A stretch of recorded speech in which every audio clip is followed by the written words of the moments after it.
मन मंदिरा गजर भक्तीचा.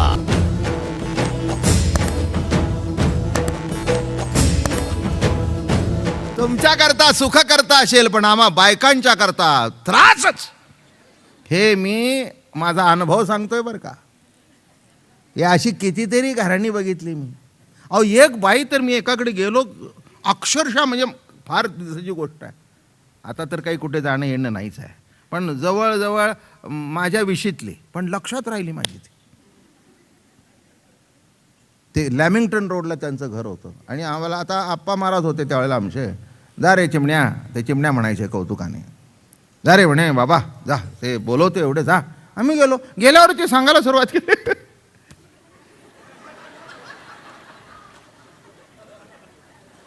मला कळे नाही, एवढा गणपती सुख करता आणि तो का हरता, हिला काय झालं.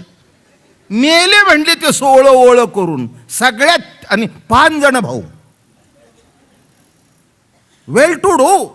ते म्हणले सगळे येतात, कोणी कोणी एवढे मोदक आणतात, जाताना दादाला म्हणतात हे आमचे 500 रुपये.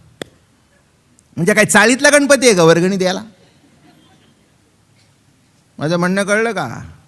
अवघड आहे, अवघड आहे. गणपती निरहेतुक, हेतू धरून केलं हा भाग निराळा बरं का. काहीतरी मनामध्ये हेतू आहे आणि हेतू करता पूजा आहे, तसं नाही आहे. करोनी निर्मळ हरिकथा, निर्मळ, काही हेतू नाही. हेतू असेल तर एकच आहे, तुझ्या आमच्या प्रेमामध्ये वाढ व्हावी, बस, दुसरं काहीही नाही. हेतू काय. मोर्या, हे पांडुरंगा, हे दत्तात्रया, तुझं आमचं प्रेम वाढू दे, तुझी आमची भक्ती वाढू दे. बस, आमच्या ओट्यात प्रसादाचा नारळ घालायचा असेल तर तुझ्या भक्तीचा घाल, बस, बाकी काही देऊ नको आम्हाला. येणे बोधे आम्ही असो सर्व काळ. कशावर बोलतोय कळलं का. करुणी निर्मळ हरिकथा, निर्मळ भजन, निर्मळ उपासना, निर्मळ भक्ती. त्या निर्मळ भक्तीतून अगदी लाख फुलाची टोपली व्हायला पाहिजे असं नव्हे. निर्मळपणाने नमस्कार केला तरी तो देवाला पावतो. मनोभावे, मनोभावे तरी तनुमनो जीवे, चरणासी लागावे आणि अगरवता करावे दास्य सकळ. ते करण्यामध्ये काही काही माणसांना सांगायची सवय आहे, मला पूजेला 3 तास लागतात. कोणी तुला करायला सांगितलं. तुला 3 तासला आमच्यावर काय उपकार करतोस काय. हा, तुला काय 3 तास काय. हा, कुणी सांगितलं तुला करायला. एक लक्षात ठेवा, संसार हा आपण इतरा करताही करतो, आपल्या करताही करतो, पण परमार्थ फक्त आपला आपल्या करताच आहे, कुणाचा कुणा करता नाही. हे लिहून ठेवा, हे लिहून ठेवा. म्हणून काही काही माणसं म्हणतात, आमच्या वारकऱ्यात गंमत असते बरं का. सगळे घरातले माळकरी असतात, पण वर्षाला एक एक, आमचा मधला गेला यंदा, त्याची पाळी होती. बरं जा,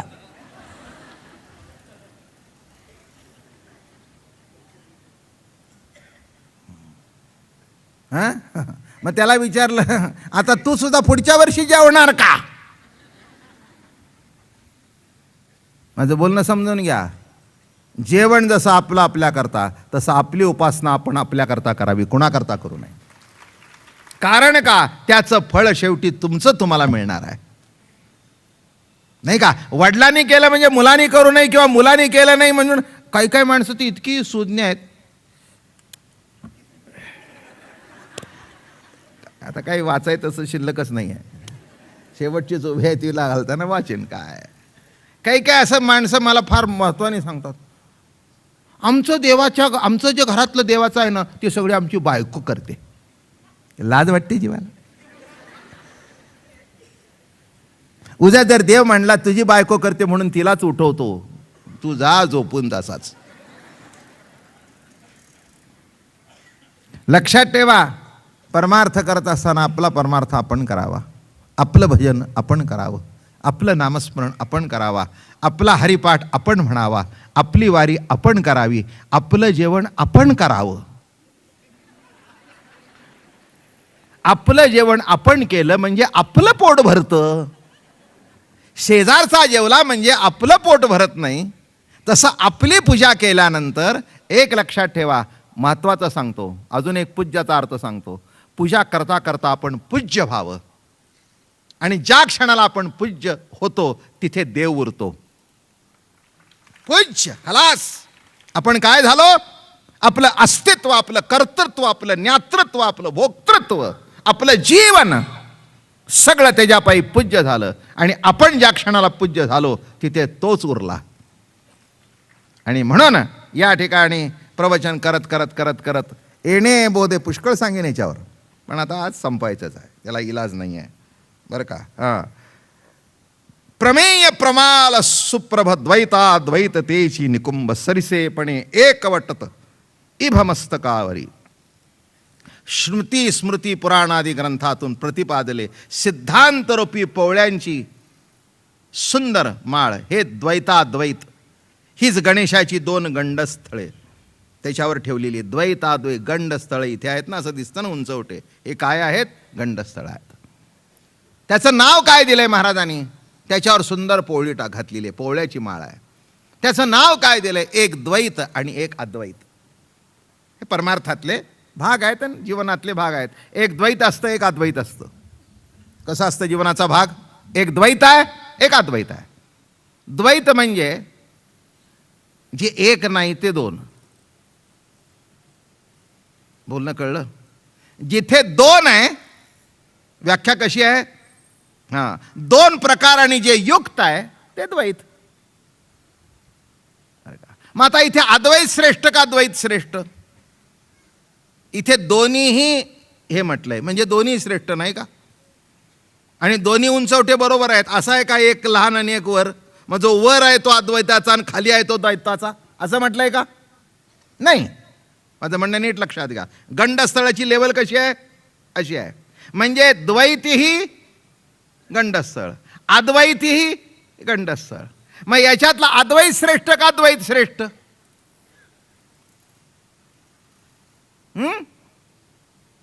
ठीक आहे ना, विचारात अद्वैत श्रेष्ठ आहे, पण जगण्याकरता द्वैतच लागतं ना. ज्ञानेश्वर महाराज म्हणाले, द्वैत जई सांगावे अद्वैत जई सांगावे झाले तरी द्वैत कीजे.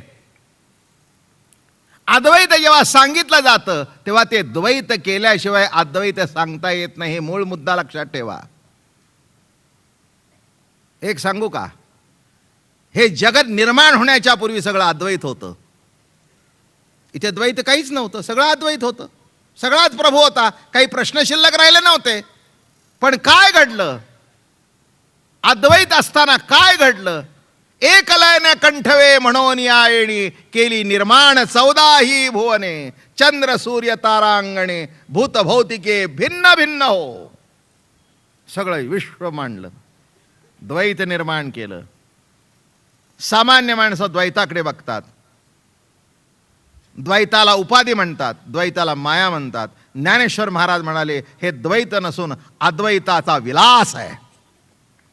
द्वैत नसून काय आहे? अद्वैताचा विलास आहे. विलास आहे, कौतुक आहे, कौतुक आहे. एक लक्षात घ्या.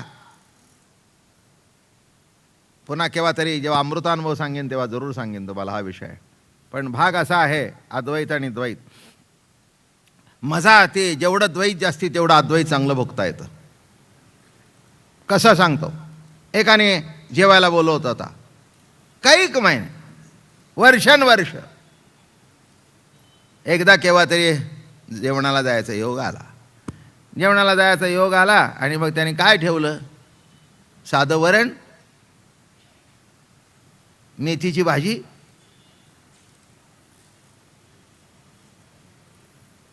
बिनमिठाची कोशिंबीर,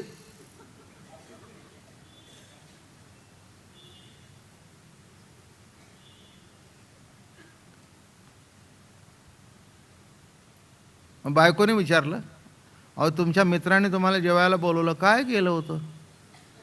म्हणला, भाकरी, वराण.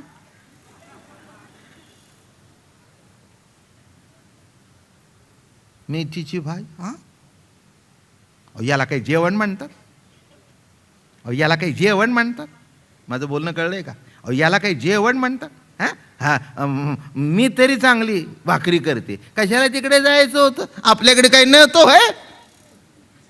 हां, तिथे मेथीची भाजी होती, पण घरामध्ये भाजीत भाजी मेथीची, आणि मी तुमच्या प्रीतीची. जरा शेवटचा दिवस आहे असं काहीतरी सांगितल्याशिवाय तुम्हालाही बरं वाटायचं नाही. अहो तिथे नुसती मेथीची भाजी आहे, पण प्रीतीची इथे राहिली की. तो म्हटलं हे तुझं बोलणं सगळं खरं आहे, पण आता करायचं काय, करायचं काय, केलं तर असं केलं, कशाला भेटू दे मला तुमचा भाऊ, तो काय तो तुमचा मित्र, विचारते त्याला, हां असं काही जेवण करतात काय. मग दुसऱ्या एका मित्राकडे गेले. ओ हो हो हो हो हो हो, सेंटरला मीठ,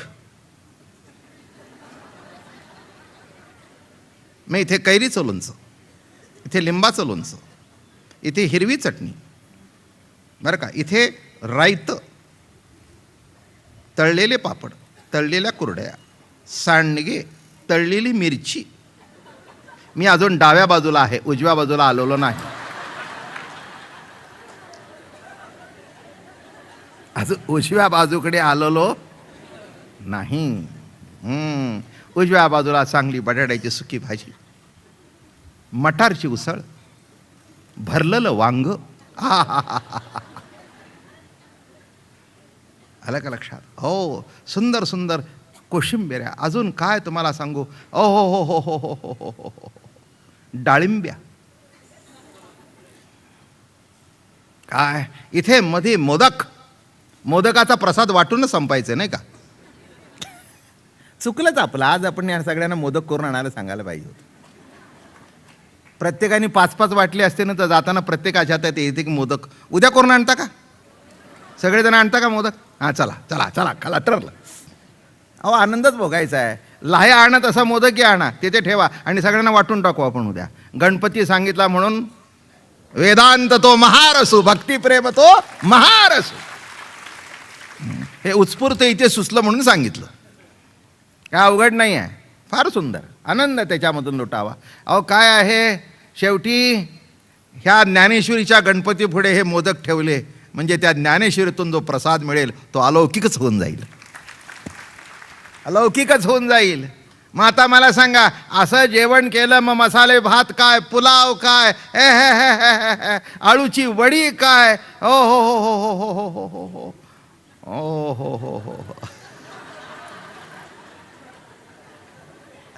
काय त्या सुरनळी काय, बटाट्याची भजी काय, कांद्याची भजी काय, मिरचीची भजी काय, भोपळ्याच्या पानाची भजी काय.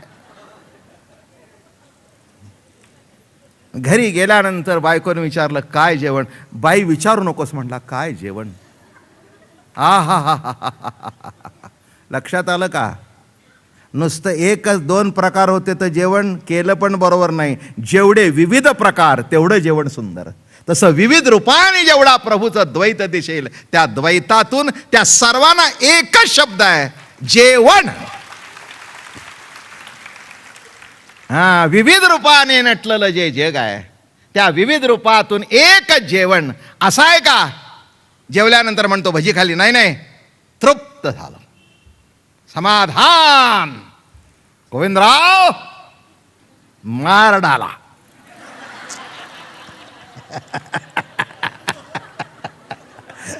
काय म्हटलं, मार डाला. म्हणजे असा उत्स्फूर्त शब्द मार डाला आला पाहिजे. माझं बोलणं कळलं का. तेव्हा ते तृप्त. आता म्हणला जरा धरून उठवा, धरून उठवा. काय जेवण म्हणाला. अरे काय राजा, असं जेवण एवढं कुणी केलं नाही रे. किती प्रकार, किती प्रकार, किती प्रकार, किती प्रकार. पण सर्व प्रकारामधून एकच परमतत्व, हा महाप्रकार. आणि हाच महामोदक, हाच महाप्रसाद. लक्षात ठेवा. कितीही त्या परवा सांगितलं ना 56 पाकळ्याचा मोदक. पाकळ्या जरी 56 असल्या तरी आतला जो सारण आहे ते एकच आहे.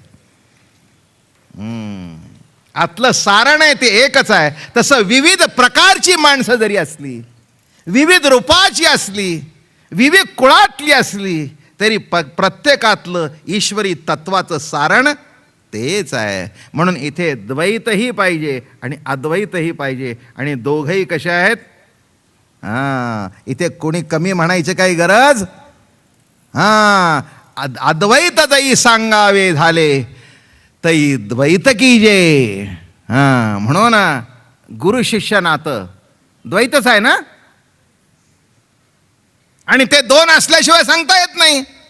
म्हणून म्हटलं मी एका एकी न रमते. श्रुती सांगते, वेद सांगतात एकट्याला न रमते आणि न रमते. म्हणून इथे द्वैत श्रेष्ठ का अद्वैत श्रेष्ठ प्रश्न नाही आहे. जीवनामध्ये द्वैतही लागतं आणि अद्वैतही लागतं. हे दोन आहेत. आता त्याच्यावर काय म्हणतात? द्वैताद्वैत तेची निकुंभ सरिसेपणे एकवटत इभ मस्तकावरी.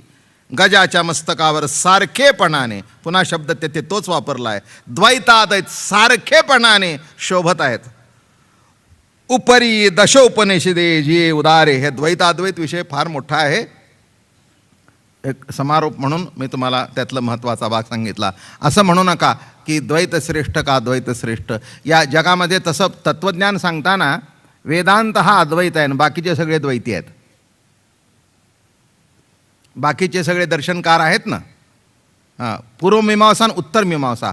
उत्तर मीमांसेमध्ये अद्वैत सिद्धांत सांगितला आहे आणि बाकीच्यामध्ये द्वैत आहे. पण हे जरी असले तरी हे दोन्हीही लागतातच. हो, कितीही पुरुष समर्थ असला तरी बाई लागतेच. लागते का नाही? उगीच गप्पा मारायची गरज नाही. काय वंश चालायचा असेल तर एकट्याला होतंय का? ती एकटी असून जमत नाही, हा एकटा असून जमत नाही. द्वैत असेल तेव्हा दोन द्वैतामधून एक मूल म्हणजे अद्वैत. काय म्हटलं मी? दोन द्वैतातून जे निर्माण झालं ते एक अद्वैत. हो, असं एक फूळ वेळेला कळतं. दुसरा नवरा, खवचट सासू, आलिप्त सासरा. आलिप्त सासरा म्हणजे त्याला व्हॉइसच नसतो. त्याला काही तुम्ही बोलू नका.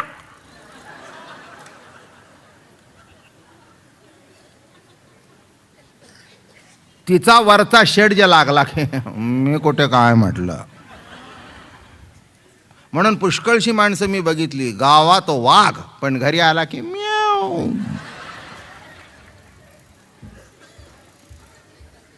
इथे तसे बरेच आहेत म्हणून सांगितलं मी.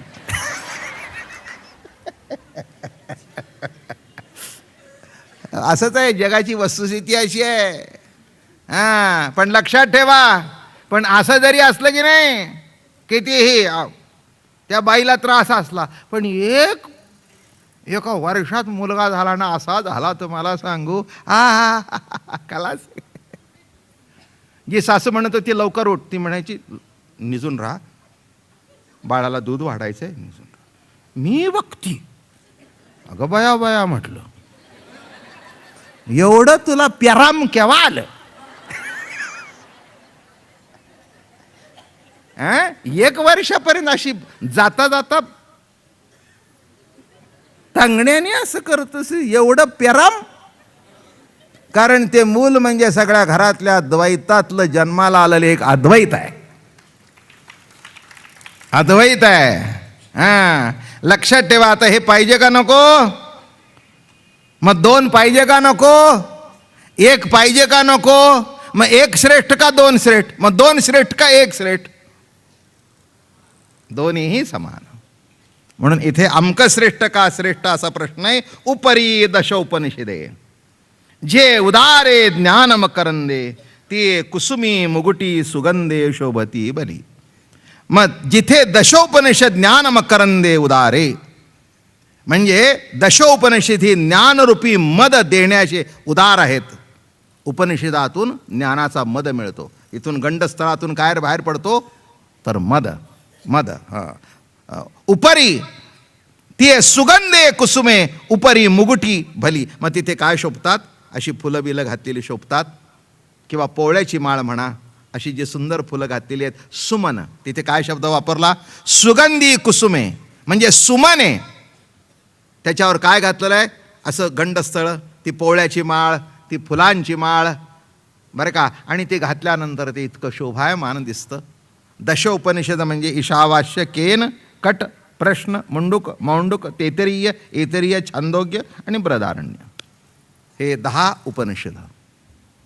उपनिषदामध्ये आणि ज्ञान मार्गाला प्राधान्य आहे, ज्ञानाला श्रेष्ठत्व आहे. आणि म्हणून त्यांना वर म्हटलंय.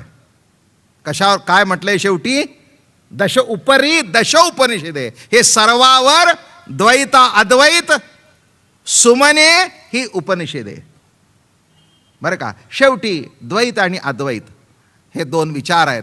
त्या विचाराचं एकीकरण करण्याकरता, बरं का, ही उपनिषद सारभूत आहेत. सारभूत आहेत. तुमचं आमचं उपनिषद, तुमचा आमचा वेद, तुमची आमची पुराणं, तुमचं आमचं शास्त्र, तुमचा आमचा बोध, म्हणजे ज्ञानोबारायची ज्ञानेश्वरी, नाथांचं भागवत, नामदेवरायाचे अभंग आणि जगद्गुरू तुकाराम महाराजांचे कळस, हीच वरची सुमने. कलास तुका झालासे कळस, हा सिद्धांत आहे. हेच तुका झालासे कळस, बस सगळ्यावर जाऊन बसले जगद्गुरू तुकाराम महाराज. म्हणून आमच्या वारकरी संप्रदायामध्ये एक सत्पुरुष होते, धोंडपंत दादा. फार मोठे तुकाराम महाराजांचा गाथा पाठ होता त्यांना. धोंडपंत दादा अत्रे, मोठी परंपरा संप्रदायातली. ते सतत त्यांच्या बगलेला असा तुकाराम महाराजांचा गाथा असायचा. आणि नित्य त्या गाथ्याचं गाडीत बसले तरी ते पारायण करायचे. आणि ते काय म्हणायचे माहिती आहे का? एकाने त्यांना विचारलं, काय महाराज कोणचं उपनिषद वाचताय? ते म्हणले, तुको उपनिषद वाचतोय. काय शब्द सांगितला? म्हणून वेदांत शास्त्राकरता 10 उपनिषद आहेत, वारकऱ्याकरता 11वं उपनिषद आहे. आणि त्या उपनिषदाचं नाव आहे तुको उपनिषद. उपरी, उपरी, सर्वांच्या वर. म्हणून तुका झालासे ज्ञानदेवे रचिला, नामातयाचा किंकर्तेने केला हा विस्तार, जनार्दन एकनाथ खांब दिला भागवत. आणि तुका झाला असे कळस, भजन करा असा अवकाश. अशी सुमन तिथे सुंदर दिसत आहेत, बरं का. हो, सुमन जिथे असेल तिथे ज्ञान प्रगट होतं. आणि ज्ञान असेल तिथेच ते सुमन उदित होतं. सुमन कळलं का नाही? कुमन आहे, नाव बाईचं सुमन, पण तिच्या इतकी वाकड्या मनाची बाई त्या वाड्यात नव्हती. नाव काय? सुमन.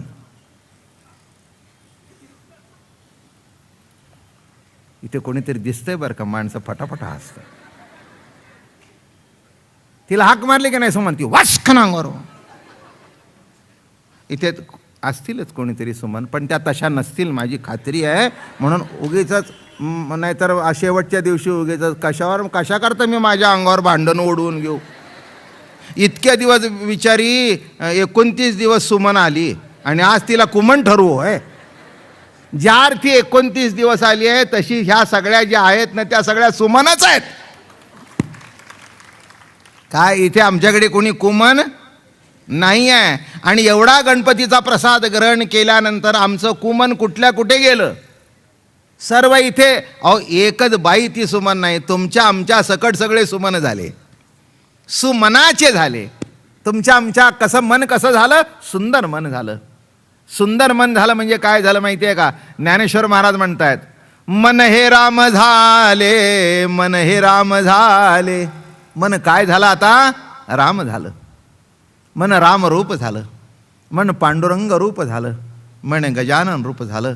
आता मन जर ते झालं, एक लक्षात ठेवा, मन देव होणं म्हणजे मन उन्मन होणं. 3 शब्द सांगतो. बुद्धी बोध होते, चित्त चैतन्य होतं आणि मन उन्मन होतं. ही त्याच्यातली स्टेज आहे. मन काय? उन्मन. मन उन्मनी बोधले, मज बोलू नये ऐसे केले. मन उन्मनी बोधले, बाप रखुमा देवी वरू विठ्ठले. भक्ता दिधले वरदान, भक्ता दिधले वरदान, मणिवेदू होत याचा, मणिवेदू होत याचा. त्याचा वेध लागल्या कारणाने मन कसं झालं? सुमन. म्हणून इथे काय सांगतायत? असा जो गणपती उपनिषदेही सुमन त्याच्या मस्तकावर धारण केली. आणि असा जो गणपती कसा तयार झाला? अकार चरण युगल, उकार उदर विशाल, मकार महामंडल मस्तकाकारे. अकार उकार मकार ओंकार. पण हे जरी असलं तरी पहिली ओवी सांगितलेली आहे. ओंकाराच्या कुशी अक्षरे होती अउमकारेसी, ते उपजत वेदेसी उठली त्यांनी. अकार उकार मकार ही शब्द ब्रह्म तुमच्या पुढे मांडलं. ज्ञानेश्वर महाराज म्हणाले हे सर्व पूर्ण झालं. आपण मस्तकापर्यंत गेलो. कुठपासून सुरुवात झाली? मस्तकापर्यंत आपण गेलो. आता शेवटचं सांगतो. अकार चरण युगल, हे चरण असे आहेत. अकार झाला. उदर हे असं गोल आहे, उदर. मकार महामंडल मस्तकाकारे.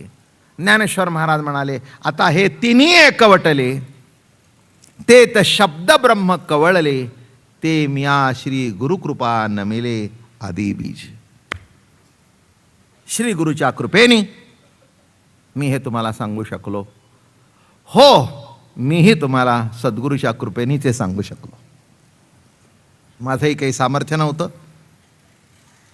गणपती सांगायला सुरुवात केली तेव्हा संकल्प एवढाच होता, 8 दिवसात संपून जाईल. 8 दिवसापेक्षा काही जास्ती, कारण क्लिष्ट विषय आहे. नीट लक्षात घ्या मी काय म्हणतोय ते. आज क्लिष्ट विषय आहे. लोकांना जर त्याच्यात आनंद मिळाला नाही आणि लोकांच्याकडून जर प्रतिसाद मिळाला नाही तर तो विषय रंगत नाही. लोक टाळ्या केव्हा वाजवतात, लोक हास्य केव्हा त्यांच्या कंठातून बाहेर पडतं किंवा डोळ्यातून अश्रू केव्हा वाहतात, जेव्हा ते त्या विषयाशी समरस होतात तेव्हा. कळला नाही तर तो असा बसतो,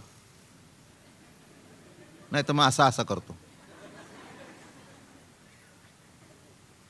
विषय जर कळला नाही तर उगीच बाई पुढच्या बाईचं लुगडं हातात धरून तिच्या लुगड्याची दशा काढते, म्हणजे फटकन ओढते. सगळ्यांनी माना डोलवले. आत्ता इथे जे बसलेले आहेत ना त्यांनी, खरंच आहे, तुम्ही बघा, पुढचीच लुगडं घेऊन उगीच चालत बसेल.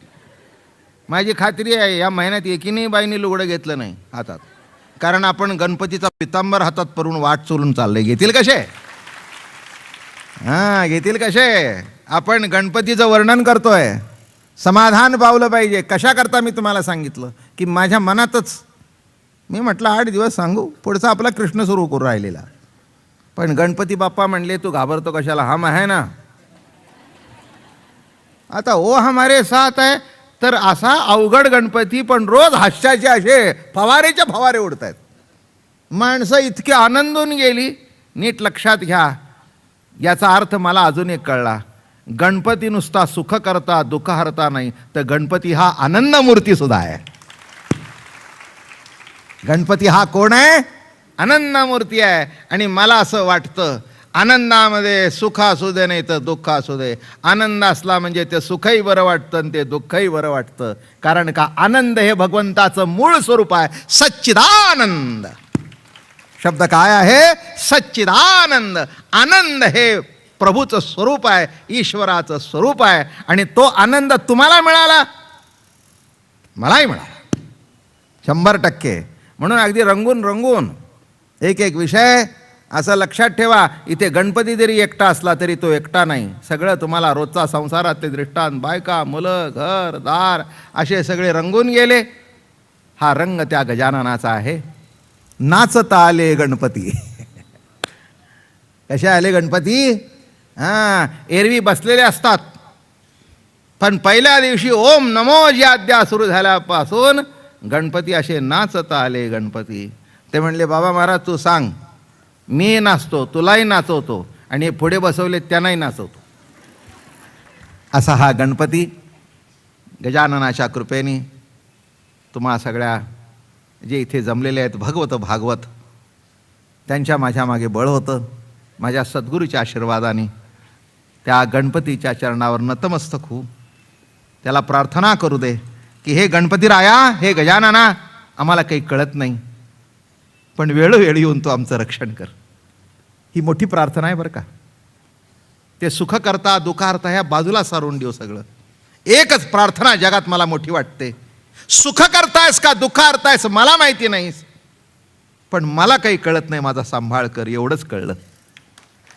आणि ही फार मोठी प्रार्थना आहे. ही फार मोठी जगातली महान प्रार्थना आहे. मला काही कळत नाही, मला काही कळत नाही, की तो आपाप श्रेष्ठ होतो. मग तो म्हणतो न कबूल करतोय तोंडाने, मला काही कळत नाही.